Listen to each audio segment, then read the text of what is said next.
Christophe Chambon, associé du GIEC des Roches du Dard à Sensé, donc associé avec 30 de mes collègues. Donc, vous êtes ici situé sur le hameau de Teigne, sur les hauteurs du village de Sensé. L'exploitation comporte 190 hectares avec une production de 800 000 litres de lait. Donc nous avons la chance d'être au cœur du massif jurassien et notamment de nos AOP franc-comtoises avec le comté, le morbier. Et bien sûr, nous avons également une partie transformée sur notre exploitation en morbier fermier. J'ai la responsabilité de l'atelier de transformation. On transforme majoritairement du morbier fermier. Donc ensuite, on fait un autre petit fromage qui s'appelle le chatou. On fait un petit peu de raclette. Après, en produits frais, on fait des yaourts, des crèmes dessert, des faisselles, des fromages blancs. Nous trayons les vaches et ensuite le lait il vient directement dans l'atelier de transformation où on le travaille pour qu'il se transforme en morbier. Pour la fabrication de morbier, il y a plusieurs étapes.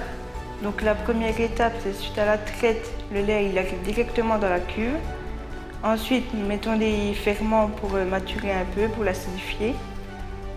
Ensuite, nous mettons de la présure qui fait former un gros yaourt, on va dire. Donc on laisse reposer le lait pendant une bonne demi-heure. Ensuite, nous revenons et on décaille.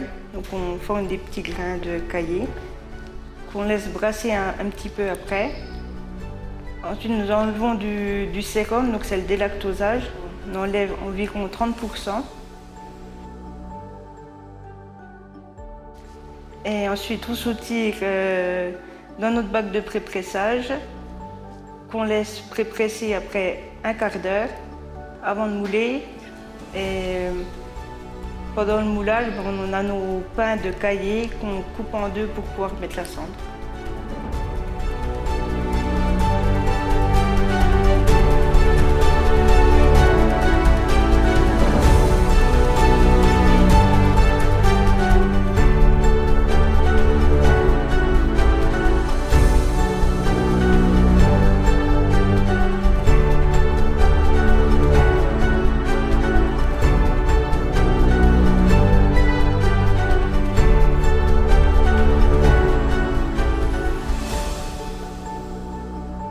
Ensuite, on presse. Et après le pressage, on dérogne, on les retourne.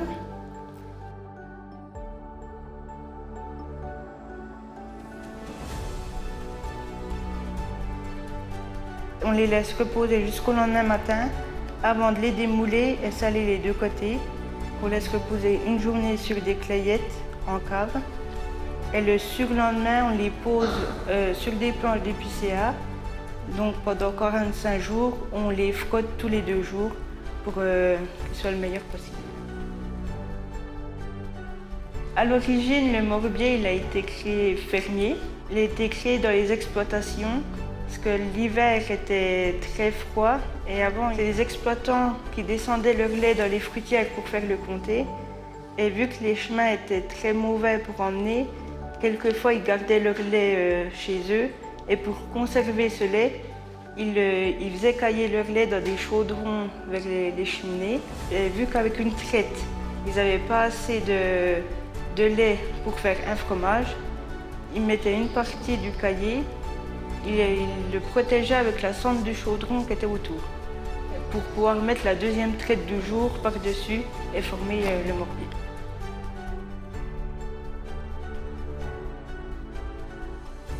Sur notre exploitation, 8 mois de l'année, c'est forcément du pâturage, donc de l'herbe, pâturée la journée et la nuit. Donc la ration de base principale, c'est sur l'herbe pendant la période estivale. Et l'hiver, comme vous pouvez le voir là derrière, c'est de l'herbe séchée qu'on appelle chez nous le foin, en seconde coupe le regain. Sachant que toute partie, on va dire, fermentées comme les ensilages sont interdites au sein de nos cahiers des charges AOP. Donc tout naturellement, nous avons opté en plus pour l'amélioration de notre ration de base en travaillant sur le développement de notre séchage en grange Et c'est aussi pour ça que nous avons fait le choix, il y a maintenant 2 ans, d'investir sur un déshumidificateur afin encore d'augmenter notre ration de base, d'améliorer la qualité aussi bien gustative que protéine de notre foin. Au niveau de la transformation fermière au sein de notre GAEC, on ne cherche pas non plus les records de production laitière. Par contre, on cherche aussi d'avoir en permanence des taux réguliers au sein de la fabrication tout au long de l'année. Donc c'est aussi pour ça qu'on a des vélages toute l'année. Et bien sûr, du lait de qualité et puis du volume suffisant pour avoir assez dans la cuve. Ça fait des générations que nous travaillons sur la passion de cette vache. Donc bien sûr, en tant qu'éleveur, nous faisons vraiment attention à leur santé. Et on sait très bien que pour garantir une santé sur nos vaches, il faut passer par l'indispensable qui est notre ration de base, notamment sur la partie fourragère avec du foin de qualité, une seconde coupe de qualité. Notre process, c'est d'attendre le meilleur moment au niveau de la lumière pour qu'on soit sûr de capter un maximum la photosynthèse des plantes, pour garder vraiment le maximum de sucre. Pour nous, la bonne période de fauche, c'est fin de floraison et début épiaison. Après, d'une année à l'autre, ça peut varier d'une quinzaine de jours. Et encore plus maintenant avec l'évolution du changement climatique. Essentiellement, entre guillemets, meilleur foin varie du 15 mai au 30 mai. Pour se garantir la qualité du lait et notamment la santé de notre troupeau, c'est pour ça que nous avons fait le choix aussi de faucher avec une Alpha Motion de chez Pottinger, tout simplement parce qu'elle épouse très bien le sol et qu'elle évite de frotter la terre. Ça nous permet donc de faucher à hauteur de main, c'est-à-dire entre 7 et 8 cm. Pour nous, le fanage doit se faire vraiment à frôler le sol pour éviter de mélanger la terre avec le foin et surtout d'avoir plus de bras et des courts bras de la faneuse afin de toucher simplement le foin, de le basculer sans aller sortir le sucre qui est à l'intérieur de la plante. Puis donc on travaille avec un endaineur Pottinger à papillon qu'on appelle. Il nous faut des machines qui épousent vraiment bien le sol. C'est vraiment important. C'est aussi pour ça qu'on travaille avec cette machine-là. Pour l'endainage, ce qui nous paraît vraiment important au sein de l'exploitation, c'est d'avoir les rotors qui puissent épouser le terrain. C'est pour ça que notre endaineur est équipé des roues de jauge à l'avant afin de vraiment bien ramasser le foin au sol sans aller creuser et gratter pour éviter toute contamination de terre. Pour la récolte, le choix s'est fait naturellement sur la Faro, tout simplement grâce à sa qualité, toujours pareil, d'arriver à suivre le sol. Une machine où vous descendez le pick-up et qu'après elle va épouser à chaque fois le sol, sachant que nous sommes dans une région vallonnée avec des sols karstiques, donc c'est-à-dire que vous pouvez vous retrouver avec des bosses réguliers dans nos champs.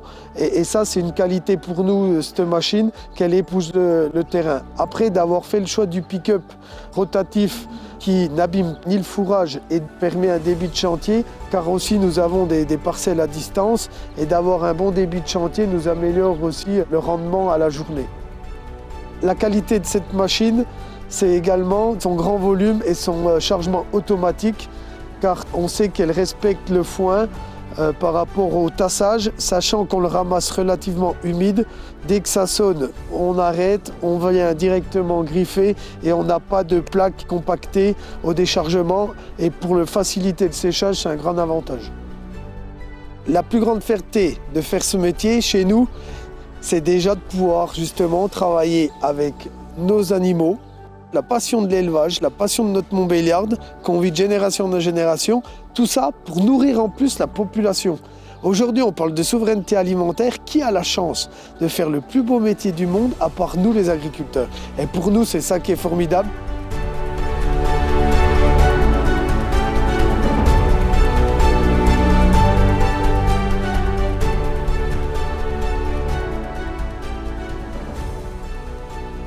Z nami osiągniesz sukces.